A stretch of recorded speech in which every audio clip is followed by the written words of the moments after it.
this house. This is the house that screwed me up. I've seen this house. I've been thinking about this house for 3 weeks. Someone buy this thing. This house is so good. I told my father about this house. My dad has to go to New Jersey to pick up some stuff. We have some insane set builders that built some pieces for like America's Got Talent and like The Voice. They're building like gigantic set pieces. We have to go pick them up in a tractor trailer truck. My dad's taking a truck down there. Saturday. I should tell him to swing by this house in New Jersey and go buy it. This house is so fat. Actually? It's fat. I know it seems rough and rough. It's just not. Watch. Okay. You got the way. I mean, obviously it's poorly made. It's just a shell, but it's nice. It's on a river. It's on a river. And just imagine all these trees like stripped out and cleaned up, a new roof put on.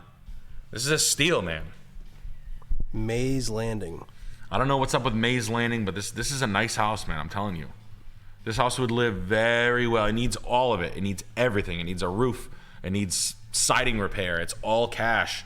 But for any of you people looking for like a flip where you'll get your grease out, it's a big old house. It's French. It's beautiful. It's a monster too. Yeah, it's wait. Is it? It's the price, right? That's. It's the condition of it is scaring everybody away. This house is all like people are gonna call this a teardown. It's not a teardown. The chimney fell off. The top of the chimney fell off, for Christ's sakes. This house is in rough shape. But it's priced where it's like.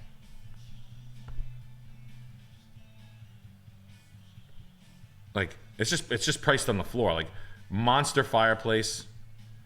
You know what I mean? Like you just do built-ins like this lower area for chilling. I don't know. Yeah. It's perfect.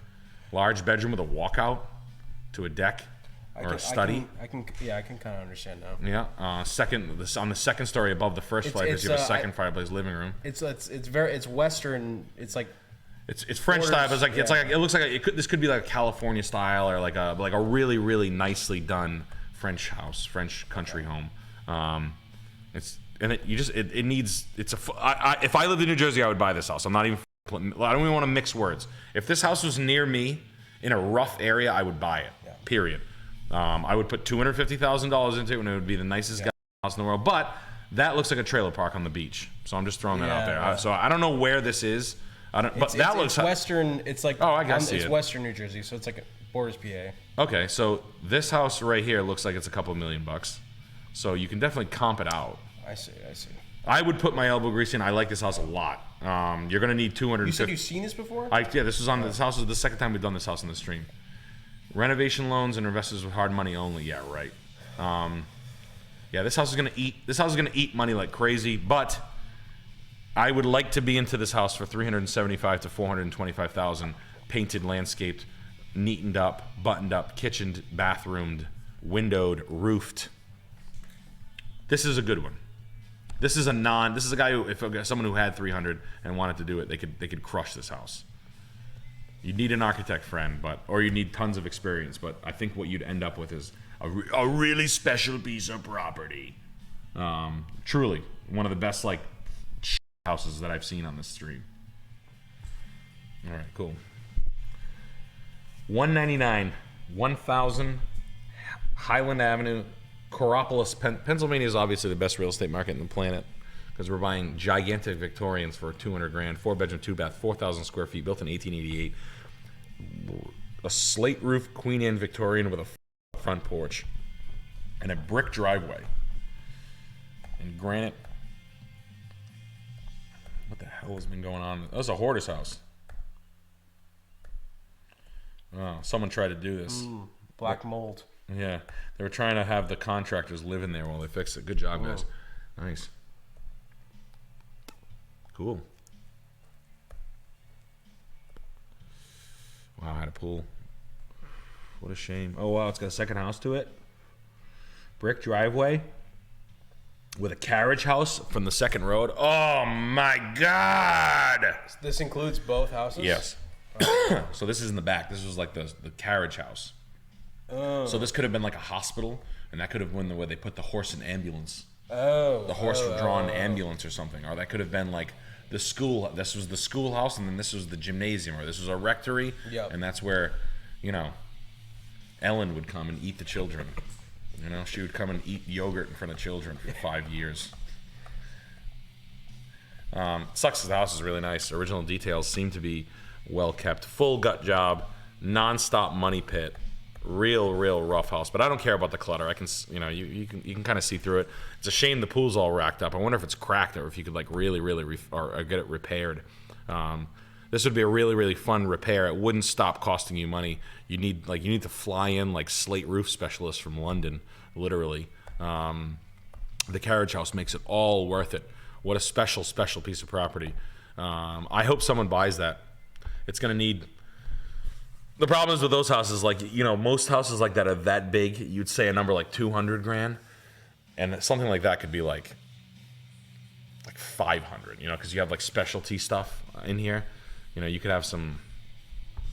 Is Victorian? Is that like? Does that only apply to like standalone houses, or is that like?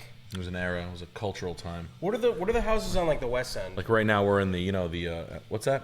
Like in the Armory District. Federal style and. That's not there's Victorian. There's some. Okay. Like Victorian's more of a like 1810. Yeah, like in that's the West not End. Colonial. Colonial. Colonial, okay. Federal, French. Yeah, okay. Depends. But those are like brick front colonials. Because like my aunt's house, she lives on the West End, but the facade, whatever, or the front of it looks similar to whatever, like. It looks like what? Not like this? Or no, like it does like kind Victorian. of. Yeah, they're mixing like Victorian's more of like a, you know. Hold on one second. Private party. What's the scoop with this thing? I think that's what the comment. I think the comment was literally like, "What's the scoop with this?" So it's a family. It's a family that like they had like a crazy senile uncle that tried to fix it for years. That's usually what this shit is. When you see like a dilapidated house like this, it's like one of the family members stays in it. It gets rain. They're like crazy cat aunt. They pay their bills. They have like an old trust with money in it, or they work for the state. Yeah. But yeah, man, this is cool. It's a cool property. It's really cool. That's a big though. I mean, like just a big house. I mean, look at the size of it. It's massive. So it just doesn't stop. Meaning the square footage doesn't stop. But God, just the driveway alone. But you're basically repairing very expensive elements. Extremely expensive way to do things. You're repairing them, and like ad nauseum. You have a carriage house. You have a main house. You've got a looks like a 1,500 foot long brick, you know, herringbone brick driveway, and then a cement pool and slate roof falling down. It's just like a Rolls Royce with a flat tire, a Rolex with a missing dial, a you know, a downeaster handmade boat from some Hinkley Boat Works with, you know, no motors in it, and a broken glass and spray paint on it, and Anna Nicole Smith's ashes smeared all over it. So great. Thank you for showing me a very good example of a very cheap Victorian. Just on the money, would it comp out in Coraopolis, Pennsylvania? If you bought it for $199 and you spent $450,000 on it, is it worth $750? The odds are it's not. And I bet you I could buy a house in Coraopolis that's finished and nicely done for like $450. That's why no one's buying it. And that's always the case. It doesn't comp out. For those of you wondering, like, why doesn't someone buy it? Because they know someone who has enough money to fix that is like, nah, I can probably buy a finished one. That's why that's shit. So it'll eventually just go up for tax sale, and then someone will buy it for $1. Not $1, they'll buy it for an old tax bill. So it'll take years. So you'd have to basically talk to the owner and give them a sad hat in hand story and say, I'll give you $25,000 to get the here right now, and I'll pay you $1,000 a month forever, until we're done paying you the $65,000 asking price. What? I said $199, and then you're just putting a blindfold on an old man and spinning him around, and then you said 65, 65, 65, and he's like, shut up, it's my house now. What were you gonna do? Let your crackhead nephews f it all up? I'm saving your ass, old man. I'm preserving your legacy, you idiot. But that's what I would do to get it.